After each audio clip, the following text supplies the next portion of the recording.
Salvador Dali is among the most versatile and prolific artists of the 20th century, and of course, the most famous surrealist. Well, the thing that makes Salvador Dali so important as a painter is his level of skill.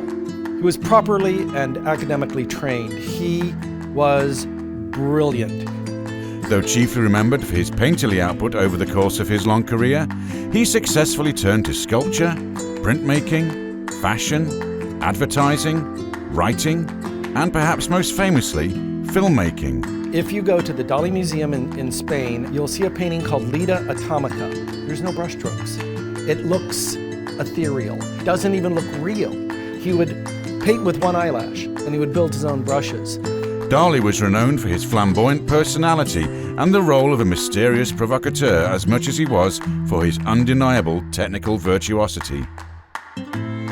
His paintings also reveal a fascination for classical and Renaissance art, clearly visible through his hyperrealistic style and the religious symbolism of his later work. In 1926, Dali took a life-changing trip to Paris. He visited Pablo Picasso in his studio and found great inspiration in what the Cubist was doing.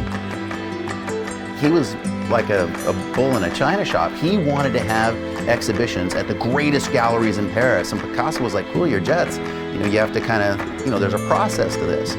He began studying the psychoanalytical concepts of Freud, as well as metaphysical painters like Giorgio de Chirico and surrealists like Jean Moreau, and consequently began using psychoanalytic methods of mining the subconscious to generate imagery. His first serious work of this style was Apparatus in Hand of 1927, which contained the symbolic imagery and dreamlike landscape that would become Dali's inimitable painting signature. In 1929, Dali met the French surrealist poet Paul Eluard and his wife Gala. Soon after this original meeting, Dali moved to Paris and was invited by André Breton to join the Surrealists for the next several years. You are in fact the sole survivor of the Surrealist movement, Charlie. Yes, avec la différence que myself like incorporate and sublimate the first experience of my life in the big classical tradition of Spanish painters. But the bottom of my inspiration remained completely delirant and surrealistic. Dali was known for having an extraordinary ego. He truly believed he was destined to be the greatest artist who ever lived. He also collapsed in this kind of sadness and melancholy of the other kind of modern school. I see, so that really you feel that Surrealism, having started when you were with it as very gay, has now sunk into melancholy and despair, and that you alone remain as a true representative of it. Absolutely.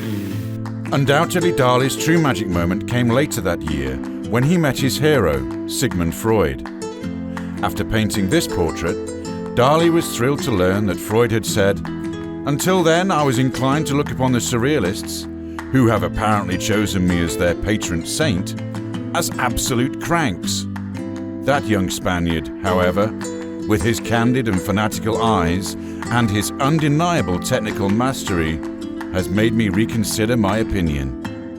Dali epitomized the idea that life is the greatest form of art, and he mined this with such relentless passion, purity of mission, and die-hard commitment to exploring and honing his various interests and crafts that it is impossible to ignore his groundbreaking impact on the art world.